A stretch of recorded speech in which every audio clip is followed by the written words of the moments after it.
नमस्कार दोस्तों, स्वागत है आपका आपके YouTube channel quality study portal पर।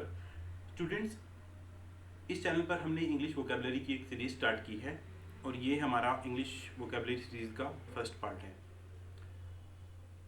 इंग्लिश किसी भी एग्ज़ाम का हमारा मेन पार्ट होती है और इंग्लिश को हम ग्रामर और वोकेबलरी दो पार्ट में डिवाइड कर सकते हैं। हमारी जो वोकेबलरी है वो काफ़ी ज़्यादा स्कोरिंग होती है और एग्ज़ाम में बिल्कुल भी टाइम कंज्यूम नहीं करती। अगर आपको आता है तो आप डायरेक्ट उसको क्वेश्चन को टिक कीजिए और आगे बढ़िए। साथ ही में वोकेबलरी बहुत सारे स्टूडेंट्स के लिए काफ़ी टफ, मैंने देखा है बहुत सारे स्टूडेंट्स को काफ़ी टफ लगती है। तो इसलिए वोकेबलरी को बहुत ही सिस्टमेटिक वे से, जितनी भी उसकी ट्रिक्स हो सकती हैं, जितने रूट वर्ड्स के साथ उसको पढ़ाया जा सकता है, क्लासिफिकेशन कर करके याद रखने के लिए जो इमेजेस साथ में जोड़ी जा सकती हैं, वो सब यूज़ करके हम ये आपके लिए सीरीज़ लेके आ रहे हैं। हमारे जितने भी एग्ज़ाम्स होते हैं, चाहे वो कोई सेंटर का हो, कोई स्टेट का हो या हमारे बैंक्स के एग्ज़ाम हो, सभी के लिए यूज़फुल रहेगी। हमारे जितनी भी स्टैंडर्ड बुक्स होती हैं उन सब का यूज़ करके हमारे जितने भी प्रीवियस ईयर क्वेश्चन पेपर हैं, चाहे वो किसी भी एग्ज़ाम से रिलेटेड हों, उन सब का निचोड़ हमने इस सीरीज़ में डाला है। तो चलिए स्टार्ट करते हैं। स्टूडेंट्स, हमारा आज का रूट वर्ड है ग्राफी। ग्राफी वर्ड से आपको बहुत सारे वर्ड मिल जाएंगे, अराउंड 25 से 30 वर्ड आज की वीडियो में हम करने वाले हैं। तो अगर आपको ग्राफी का मीनिंग पता है तो ग्राफी से जितने भी वर्ड्स हमारे ड्राइव होते हैं, आप उनका मीनिंग आपको याद करने में बहुत ज़्यादा आसानी होगी। ग्राफी का मीनिंग होता है हमारा लिखना या फिर किसी चीज़ का रिकॉर्ड बनाना। ग्राफी इज आर्ट और science of drawing, writing, representing, recording और डिस्क्राइबिंग। तो स्टूडेंट्स, इस पूरी वीडियो में यानी कि इस पूरी सीरीज में आपको हम एक वर्ड बताएंगे, उसका मीनिंग होगा, जैसे कि ग्रीन कलर में है ये, वो हमारा हिंदी में होगा। वो आपको समझने के लिए है, यानी कि जो हमारी मदर लैंग्वेज है आप उसमें उसको समझिए, आपके माइंड में रहेगा। लेकिन जो हम ये आपको इंग्लिश में मीनिंग बता रहे हैं ये भी आपको पता होना चाहिए, क्योंकि जो एग्ज़ाम में आएगा वो इसी फॉर्म में आपसे पूछा गया होगा। तो ये याद रखना आपको बहुत मैंडेटरी है। पहला वर्ड देखते हैं, बायोग्राफी। इसमें फर्स्ट वर्ड है हमारा बायो, सेकंड वर्ड है हमारा ग्राफी। बायो वर्ड जहां पे भी आप देखें, बायो का मीनिंग होता है लाइफ, ग्राफी मीन्स रिकॉर्ड, यानी कि किसी की लाइफ का रिकॉर्ड, यानी कि जीवन का रिकॉर्ड, इसको हम बोलते हैं जीवनी। The story of a person life, किसी किसी आदमी के जीवन की पूरी कहानी। अब सेकंड वर्ड है हमारा ऑटोबायोग्राफी। यहाँ पे हमारे तीन वर्ड है। फर्स्ट वर्ड हो गया auto, second is bio, third is graphy. Auto का मतलब होता है खुद से, स्वयं, यानी कि खुद से जीवन की कहानी, खुद से लिखी गई जीवन की कहानी जो होगी उसे हम बोलते हैं autobiography. The story of a person life written by himself, जो उसने खुद से लिखी है। देखिए, ये हमारा श्री मंगत राम जी की बायोग्राफी है। अगर ये उस अपनी बायोग्राफी को खुद लिखते हैं तो वो हो जाएगी ऑटोबायोग्राफी ऑफ श्री मंगत राम। एक और हमारा वर्ड है हैगियोग्राफी। अगर हमारे जो श्री मंगत राम है वो कोई संत या पूज्य व्यक्ति हैं तो उनकी जीवनी को हम बोलते हैं हैगियोग्राफी। बायोग्राफी ऑफ ए सेंट और वेनरेटेड पर्सन, वेनरेटेड मतलब सम्माननीय, पूज्य, पवित्र। नेक्स्ट वर्ड है हमारा बिब्लियोग्राफी। इसमें हमारा फर्स्ट वर्ड है बिब्लियो। जहां पे भी बिब्लियो वर्ड आए उसका मीनिंग होता है बुक। तो बुक्स की आपकी ग्राफी, बुक्स की लिस्ट। तो list of books and article that a writer used when he was writing a particular book और आर्टिकल। देखिए, जब भी कोई एक राइटर कोई एक बुक लिखता है तो वो उस बुक को लिखने के लिए काफ़ी सारी रेफरेंस बुक्स का यूज़ करता है। रेफरेंस बुक्स का यूज़ करेगा या फिर कुछ आर्टिकल्स का यूज़ करेगा। ओके, तो वो जब उसकी उसकी खुद की जब बुक पब्लिश होगी तो वो उस बुक में एक पेज बनाएगा बिब्लियोग्राफी। तो इस बिब्लियोग्राफी में ये हमारे जो ये बुक्स और आर्टिकल हैं ये सब रेफरेंस दिए होते हैं। इंडियन ऑथर की बुक्स में मैंने थोड़ा कम देखा है, बट फॉरेन ऑथर्स की बुक में बिब्लियोग्राफी आपको हर बुक में देखने के लिए मिल जाएगी। बायोजियोग्राफी, बायो मीन्स आपको मैंने बताया है लाइफ, जियो जहां पे भी आपको मिले, जियो का मतलब होता है हमारी अर्थ, पृथ्वी, graphy means record, the branch of biology that deals with the geographical distribution of plant and animal. तो इसका क्या मतलब हुआ कि हमारी बायोलॉजी की वो ब्रांच जो हमारे अर्थ पर, हमारी पूरी अर्थ पर जो प्लांट और एनिमल्स का डिस्ट्रीब्यूशन है, लाइक किस एरिया में कौन सा प्लांट मिलता है, किस एरिया में कौन सा एनिमल मिलता है, उसको डील करती है, उसको हम बोलते हैं बायोजियोग्राफी। मीन्स अर्थ पर पाए जाने वाले अलग अलग एनिमल और प्लांट का रिकॉर्ड रखने वाली साइंस। कैकोग्राफी, कैको का वर्ड होता है बुरा, बुरा। तो कैकोग्राफी हमारा मीनिंग हुआ बुरा लिखा हुआ, या फिर एक इसका वर्ड होता है, इस वर्ड का एक और मीनिंग होता है कि अगर किसी ने स्पेलिंग में बहुत ज़्यादा मिस्टेक की हुई है तो उसको भी हम लिखते हैं कैकोग्राफी। या तो किसी की हैंडराइटिंग बहुत गंदी हो, जैसे मैं यहाँ पे लिखता हूँ ग्राफी,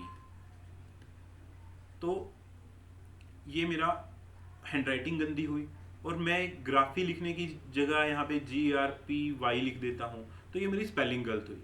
तो अगर किसी ने बहुत गंदी हैंडराइटिंग में लिखा हुआ है या उसकी स्पेलिंग गलत है तो उसको हम बोलते हैं कैकोग्राफी, द बैड स्पेलिंग और बैड हैंडराइटिंग। कैलीग्राफी, कैली का मीन्स होता है सुंदर, आर्टिस्टिक वे में, आर्टिस्टिक वे। ग्राफी मीन्स लिखना। आपने बचपन में देखा होगा कि स्टूडेंट्स को टीचर सुलेख लिखने के लिए देते थे ताकि उनकी हैंडराइटिंग इंप्रूव हो जाए। The art of writing beautifully with special pen और ब्रशेस। देखिए अभी तो सभी काम हमारे मोस्टली हमारे कंप्यूटर से हमारे अलग अलग फॉन्ट में प्रिंट आउट निकल जाते हैं, बट पहले क्या होता था कि स्पेशल आपको कहीं पे मोटा लिखना है, कहीं पे पतला लिखना है, कहीं पे ऐसे कर्व बनाना है, तो इसके लिए आपके स्पेशल पेन और ब्रशेस आते थे। और कैलीग्राफी इटसेल्फ अपना पूरा एक सब्जेक्ट होता था। कार्टोग्राफी, कार्टो का मीन्स होता है हमारा नक्शा, मानचित्र। देखिए इस इमेज में एक पर्सन है, वो मैप में हमारी डिटेल्स बना रहा है कि कहाँ पे क्या है, नदी है, पहाड़ है, कोई सिटी है, कोई वॉल है, क्या सब है। तो मानचित्र, नक्शा नवासी, द आर्ट और process of drawing making maps, इसको बोलते हैं हम कार्टोग्राफी। और इस पर्सन को हम क्या बोलेंगे, इस पर्सन को हम बोलेंगे cartographer, cartographer. Choreography, choreography is नृत्य कला, the art of movement for dance performance. Okay, तो जो पर्सन कोरियोग्राफी करता है हम उसको क्या बोलते हैं, कोरियोग्राफर। ऐसे ही आपको सिमिलर जो वर्ड हैं वो आपको याद हो जाएंगे अगर आपको मेन वर्ड याद है तो। क्रोमेटोग्राफी, क्रोमेटोग्राफी का क्या मीनिंग होता है, देखिए आपके पास एक सॉल्यूशन है, इसमें आपकी अलग अलग चीज़ें मिली हुई हैं। अब आपको इन सब चीज़ों को अलग अलग करना है कि मुझे ये चीज़ अलग चाहिए, ये मेरी अलग चाहिए, ये मेरी अलग चाहिए। तो आपको लैब में पूरा सेटअप करना पड़ेगा और आप तब इसके जो अलग अलग चीज़ें इसमें मिली हुई हैं आपको वो अलग अलग प्राप्त हो जाएंगी। तो laboratory technique for the separation, separation means अलग करना, of a mixture into its compound. Mixture होता है जो ये पूरा मिक्स करके बना है, मिक्सचर क्या होता है, जो मिक्स करके बना है। और जिन चीज़ों से मिक्सचर बना होता है उसको हम बोलते हैं कंपाउंड। जैसे कि अगर मैं बोलूँ हमारे पास शिकंजी है, तो शिकंजी में हमारा पानी होगा, हमारी चीनी होगी, कोई फ्लेवर हो सकता है, ओके, थोड़ी नमक हो सकता है। तो मैं बोलता हूँ कि आपके पास शिकंजी है, अब चीनी अलग कर दो, नमक अलग कर दो, फ्लेवर अलग कर दो, पानी अलग कर दो। तो इसको अलग अलग करने का जो प्रोसेस है उसको हम बोलेंगे क्रोमेटोग्राफी। सेकंड, नेक्स्ट वर्ड है हमारा सिनेमेटोग्राफी। सिनेमा आप सब जानते हैं, सिनेमा क्या होता है, फिल्में। और सिनेमेटोग्राफी मीन्स जो फिल्म निर्माण की प्रक्रिया है वो हमारी होती है सिनेमेटोग्राफी। कोस्मोग्राफी, कोस्मोग्राफी में हमारा फर्स्ट वर्ड है कोस्मो। कोस्मो का मीनिंग होता है हमारा ब्रह्मांड, पूरी दुनिया।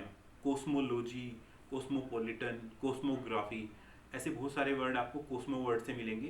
तो कोस्मो का मीनिंग आप ध्यान रखिए ब्रह्मांड, ग्राफी वही उसको का रिकॉर्ड बनाना। तो ब्रह्मांड का सचित्र विवरण कि कौन सा ग्रह कहाँ पर है, कौन सा तारा कहाँ पर है, कौन सा धूमकेतु कहाँ पर है, कोई सैटेलाइट है किसी ग्रह का, हमारा सन कहाँ पर है, हमारी पृथ्वी कहाँ पर है, ये सब। और इसमें हमारा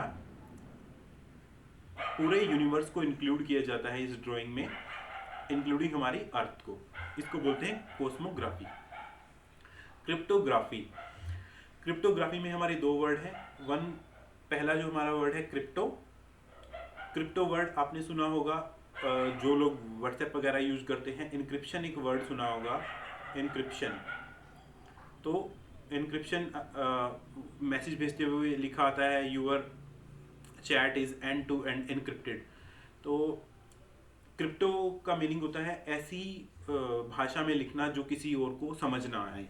जैसे मैंने लिखा है, मैं लिखता हूँ यहाँ पर किंग, किंग।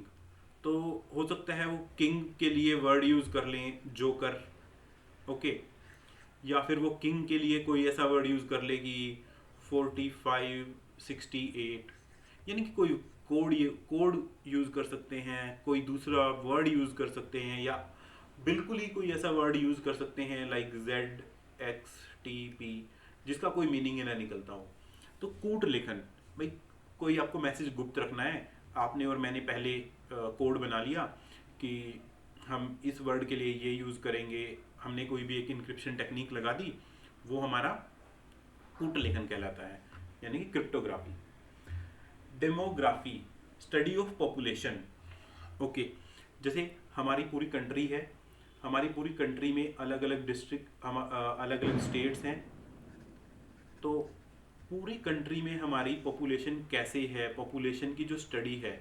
अब पॉपुलेशन की स्टडी में क्या आएगा कि आप देखते होंगे कि जब भी पॉपुलेशन रिकॉर्ड निकालते हैं तो उसमें हम देखते हैं कि कितना परसेंट इंक्रीज़ हुआ, कितना परसेंट डिक्रीज़ हुआ किसी एरिया में, कहीं पे जेंडर रेशियो कितना है, उसमें 18 ईयर्स वाले कितने हैं, 6 ईयर्स वाले कितने हैं, 60 ईयर्स वाले कितने हैं। तो इस तरह की जो पूरी डिटेल्स हैं इनको हम बोलते हैं डेमोग्राफी। देखिए हमेशा याद रखिए कि डेमोग्राफी हमेशा किसी एक पर्टिकुलर एरिया की होगी। वो एरिया कितना भी बड़ा हो सकता है, लाइक हमारी कंट्री हो सकती है, हमारा स्टेट हो सकता है, या हमारा विलेज हो सकता है। एथनोग्राफी, ओके, जातियों और उनकी संस्कृतियों का व्यवस्थित अध्ययन, systematic study of individual races and their culture. देखिए आपने देखा होगा कि अलग अलग जगह पे अलग अलग ट्राइब्स होती हैं। जैसे कोई जनजाति है हमारी, उसका क्या कल्चर है, उनका क्या रहन सहन है, रहन सहन की विधियाँ उनकी क्या हैं, उनकी कितनी पॉपुलेशन है, उनमें क्या हमारी एजुकेशन है। ऐसे ऐसे करके अलग अलग जाति जनजाति किसी एरिया की जो भी होती हैं उन सब का रिकॉर्ड रखना, वो होता है हमारा एथनोग्राफी। जैसे हम देखते हैं कि यूरोप के लोग क्या करते हैं, ऑस्ट्रेलियंस क्या करते हैं। अगर और हम इसको देखें तो हमारे नॉर्थ ईस्ट में बहुत सारी जनजातियां हैं, उनका अंडमान निकोबार में हमारी बहुत सारी जनजातियां हैं, उनके बारे में उनकी स्टडी करना होता है एथनोग्राफी। हाइड्रोग्राफी, देखिए जहाँ पे भी आपका जो पानी से रिलेटेड है उस वर्ड को हम बोलते हैं हाइड्रो। जहाँ पे भी आपका पानी से रिलेटेड कुछ भी होगा लाइक हाइड्रो पावर प्लांट, वैसे ही आपका वर्ड है हाइड्रोग्राफी। अब ये पानी समुद्रों में हो सकता है, झीलों में, नदियों में, महासागरों में, कहीं पे भी हो सकता है।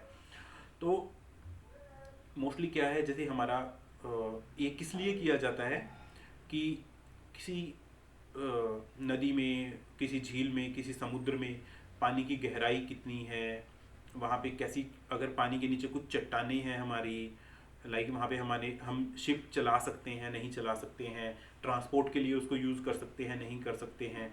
तो उसकी जितने भी फिजिकल फीचर हैं, लाइक कोई नदी की कर रहे हैं तो नदी की चौड़ाई कितनी है, उसमें कुछ वनस्पतियाँ उगी हुई हैं जो हमें दिक्कत कर सकती हैं, वो सब चीज़ें हम, जो उसका फिजिकल कैरेक्टरिस्टिक्स है, वो हम जिस ब्रांच से पढ़ते हैं उसको बोलते हैं हाइड्रोग्राफी। आइकोनोग्राफी, देखिए बहुत बार हम ना कुछ लिखते हैं, ना हम रिटर्न फॉर्म में देते हैं, ना कुछ हम बोलते हैं, यानी कि कोई स्पीकिंग भी नहीं करते, लेकिन फिर भी हम सामने वाले को समझा देते हैं कि हम क्या कहना चाहते हैं। जैसे आपने बहुत जगह पर देखा होगा, इस तरह का कहीं पे निशान बना होता है हमारा बिजली के खंभों पे या किसी खतरनाक केमिकल पे, तो हम समझ जाते हैं कि ये खतरा है। तो ऐसे सिंबल्स की फॉर्म में आइकन, आइकन क्या होता है, जैसे आपने देखा होगा कि ये पर्सन तो यूथ आइकन है। तो आइकन क्या है?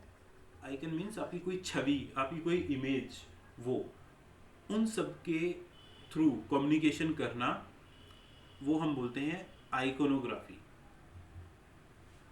लेक्सिकोग्राफी, देखिए लेक्सिकोग्राफी का मतलब होता है ऐसा पर्सन जो हमारा वो साइंस जिसमें हम डिक्शनरीज को लिखते हैं, डिक्शनरीज कंपाइल करते हैं। जैसे आपको अगर मैं बोल दूं कि आपको इंग्लिश की एक डिक्शनरी बनानी है, तो अभी तो ऑलरेडी बहुत सारी डिक्शनरी बनी हुई हैं, बट सबसे पहले तो किसी ने डिक्शनरी बनाई होगी, या हर साल नए नए वर्ड्स जुड़ते जाते हैं किसी लैंग्वेज में, उनको कोई तो रिवाइज करता होगा, तो उसको बोलते हैं हम लेक्सिकोग्राफी। देखो मैं आपको इसकी ट्रिक बताता हूँ। आप इस तरीके से वर्ड्स को याद कर सकते हैं, जैसे यहाँ पे आप एक अपने माइंड में ट्रिक बना सकते हैं कि लेक्सी नाम की एक लेडी है, वो डिक्शनरी लिख रही है। ओके, तो ऐसे आपको याद करने में हेल्प हो जाएगी। इस आप इमेज को याद रखिए, एक लेक्सी नाम की लड़की डिक्शनरी लिख रही है। ऑर्थोग्राफी, अभी किसी भी लैंग्वेज को लिखने के लिए हम ग्रामर का यूज करते हैं, तो उस ग्रामर की जो करेक्ट फॉर्म होती है, जैसे अगर हम इंग्लिश में बोलें कि मैं कहाँ पे कैन लगा सकता हूँ, कहाँ पे मैं कुड लगा सकता हूँ, या मैं कहाँ पे ही लगाता हूँ, कहाँ पे शी लगाता हूँ, इन सबको, इनकी जो करेक्ट फॉर्म है उसको हम बोलते हैं ऑर्थोग्राफी। एपिग्राफी, पुरालेख विद्या, पुरालेख होते हैं जो पुराने टाइम की हमारे लिखावटें होती हैं।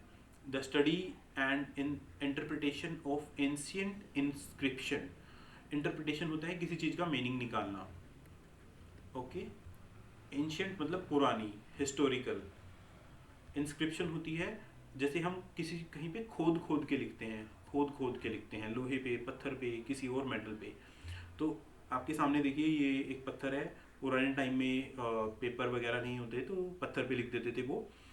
तो इसको कहते हैं पुराने टाइम के जो लेख हैं, उनकी जो हम स्टडी करते हैं, उनके जो हम मीनिंग निकालने की कोशिश करते हैं। जैसे आप सबने देखा होगा कि हड़प्पा जो सिविलाइजेशन है, उसके अभी तक आपको मीनिंग समझ नहीं आए हैं। ऐसे इजिप्ट में जगह जगह पे आपको जो पुरानी सभ्यताओं के जो लिखावटें हैं, उनकी स्टडी को हम बोलते हैं एपिग्राफी। अब एपिग्राफी से मिलता हुआ एक वर्ड है हमारा पेलियोग्राफी। पेलियोग्राफी में हम क्या करते हैं? प्राचीन शिलालेखों का अध्ययन। इसमें हम क्या करते हैं, इसमें सिर्फ हमारे जो हैं वो शिलालेख आएंगे, जो मेन हमारी कॉपीज हैं, किसी चीज की मैन्युस्क्रिप्ट बोलते हैं जिनको हम, वो हमारी आएंगी पेलियोग्राफी के अंडर। फिजियोग्राफी, प्राकृतिक भूगोल, जहां पे भी आपको फिजियो मिले, जैसे आपने देखा होगा फिजियोथेरेपिस्ट होता है, तो उसका मीनिंग क्या होता है? रिलेटेड टू फिजिकल फॉर्म्स, मतलब जो वहां की संरचना है, जैसे हम बॉडी का जो हमारा फिजिकल पार्ट है, या फिर किसी एरिया का जो हमारा फिजिकल पार्ट है। The study of physical features, physical features कैसे होते हैं? जैसे किसी एरिया में, अगर मैं बोलूं कि किसी एरिया के फिजिकल फीचर्स क्या होंगे, अगर मैं आपसे पूछता हूँ कि आपके एरिया है उसके फिजिकल फीचर्स बताइए, तो आप बोलोगे कि हमारे एरिया में एक नदी है, या हमारे एरिया में पहाड़ है, या फिर भाई हमारे एरिया में तो रेगिस्तान है, तो या हमारे एरिया में समतल भूमि है, भाई खेती करने वाली समतल भूमि है। या कोई बोलेगा कि नहीं जी हमारे एरिया में तो ऊबड़ खाबड़ ज़मीन है, इस टाइप सी ज़मीन बहुत पथरीली है। तो ये चीज़ सेकंड थिंग कि आप बताइए कि हमारे एरिया में भाई बहुत ज़्यादा गर्मी पड़ती है, बहुत तूफान आते हैं, बहुत बारिश होती है, जो हमारे फिजिकल फिनोमिना होते हैं और फिजिकल फीचर्स, इन सब की स्टडी अर्थ से रिलेटेड, उसको हम बोलते हैं फिजियोग्राफी, टोपोग्राफी। अभी जो मैंने आपको पहले बताया था उसमें मैंने आपको दो चीज़ें बताई थी। एक तो किसी जगह के फिजिकल फीचर्स लाइक नदी, पहाड़, रेगिस्तान, और दूसरा वहाँ पे मौसम कैसे रहता है। ओके, ये था आपका फिजियोग्राफी। ये होती है पूरी अर्थ की। अगर हम इसमें से गर्मी, तूफान, मौसम, बरसात या बिजली गिरना, इन सबको निकाल दें और हम सिर्फ उस जगह के फिजिकल फीचर्स की बात करें, तो उसको हम बोलते हैं टोपोग्राफी। ओके, ये हमारी किसी पर्टिकुलर एरिया के में पाए जाने वाली नदियाँ, पर्वत क्या है, उसमें वैलीज बनी हुई हैं। देखो ये आपकी एक नदी दिखाई हुई है, ये आपकी डिफरेंट पीक्स हैं, तो इस सब को बोलते हैं हम टोपोग्राफी। इसमें हम मौसम को या वहाँ पे जो वेदर से रिलेटेड एक्टिविटीज़ हैं उसको इंक्लूड नहीं करते। सिस्मोग्राफी, सिस्मो का मीनिंग होता है भूकंप से रिलेटेड, कंपन से रिलेटेड। तो सिस्मोग्राफी हो गया जो हमारे भूकंप के झटके महसूस होते हैं, उनकी बहुत सारी कैरेक्टरिस्टिक्स होती हैं कि लाइक हम बोलते हैं कि वो हमारा फोर रिएक्टर स्केल का था, फोर रिएक्टर स्केल का था, या उसका एपिसेंटर यहाँ पे था। तो वो सब रिकॉर्ड करना, उन सब की स्टडी करना, वो हमारा होता है सिस्मोग्राफी। सोनोग्राफी, सोनोग्राफी आपने देखा होगा कि डॉक्टर बहुत सारी कंडीशंस में हमें बोलते हैं कि आप सोनोग्राफी कराइए, यानी कि अल्ट्रासाउंड कराइए। अल्ट्रासाउंड में क्या होता है, the process of examining organ inside the body using ultrasound. Ultrasound क्या होता है, साउंड वेव क्या होती है, साउंड वेव होती है हमारी ध्वनि तरंगे। और अल्ट्रासाउंड क्या होता है, साउंड वेव, साउंड वेव हमारी बहुत लॉन्ग रेंज फ्रीक्वेंसी होती है। इसमें आपने देखा होगा कि हम 20 to 20 किलो हर्ट्ज तक की फ्रीक्वेंसी सुन सकते हैं। जो 20 किलो हर्ट्ज से ज़्यादा की फ्रीक्वेंसी होती है वो हम नहीं सुन सकते। वो उसके लिए ह्यूमन ईयर नहीं बने होते हैं। आपने देखा होगा कि बैट्स जो हमारे चमगादड़ होते हैं वो उसको सुन लेते हैं। तो ये अल्ट्रासाउंड वेव्स से हम क्या करते हैं कि हमें जिस भी बॉडी के पार्ट को इंटरनल हमें उसको एग्जामिनेशन करना होता है, उस पर हम ये अल्ट्रासाउंड वेव्स छोड़ते हैं और फिर वो वापस रिफ्लेक्ट होके हमारे पास आती हैं, तो हम उनकी स्टडी से एक इमेज बना लेते हैं। इस चीज़ को बोलते हैं हम सोनोग्राफी। सोनो का मतलब होता है रिलेटेड टू वॉइस, मतलब साउंड से related. Sono means sound. Okay, pyro, pyrography, pyro का वर्ड होता है आग। ओके, तो गरम चमड़े से, गरम उपकरणों से जलाकर लकड़ी या चमड़े को जो डिजाइन बनाया जाता है, तो इसमें हम क्या करते हैं कि किसी भी गरम उपकरण से मोस्टली हम क्या करते हैं, आयरन की एक, हमारी लोहे की एक डिज़ाइन बना होता है, उसको हम रेड हॉट करते हैं, मतलब इतना गर्म करते हैं कि वो लाल हो जाए, और फिर लकड़ी पे या चमड़े पे जो हमारा लेदर होता है उस पर जो भी डिज़ाइन बनाना होता है उससे हम बना देते हैं। काफ़ी पुरानी टेक्निक है ये। ओरोग्राफी, स्टूडेंट्स, ओरो का मतलब होता है पर्वत, माउंटेन। तो physical geography dealing with the formation and features of mountain. अभी आपने देखा होगा कि हम बोलते हैं कि अरावली जो हमारी पर्वतमाला है वो बहुत पुरानी है, जो हमारे हिमालयाज़ हैं वो बहुत नए हैं। तो कैसे ये बने, इनकी हाइट कितनी है इनकी, कहाँ से कहाँ तक फैले हुए हैं, लाइक हमारे नॉर्थ से नॉर्थ ईस्ट तक पूरे फैले हुए हैं। अरावली पर्वत हमारी हरियाणा राजस्थान इन सब में मिलती है। इन सब की पूरी स्टडी को हम बोलते हैं ओरोग्राफी। पिक्टोग्राफी, अब देखिए मैंने आपको पहले एक वर्ड बताया था आइकोनोग्राफी। आइकोनोग्राफी तो सेम उससे मिलता जुलता ही आपका वर्ड है पिक्टोग्राफी, जहाँ पे हम पिक्चर्स के थ्रू कम्युनिकेशन करें उसको बोलते हैं हम पिक्टोग्राफी। ओके, तो ग्राफी से हमारे इतने ही वर्ड थे। देखने के लिए धन्यवाद। और अगर आप ऐसी और वीडियो देखना चाहते हैं तो प्लीज़ इस वीडियो को और ज़्यादा लाइक कीजिए, शेयर कीजिए और सब्सक्राइब कीजिए हमारे चैनल को। थैंक्स।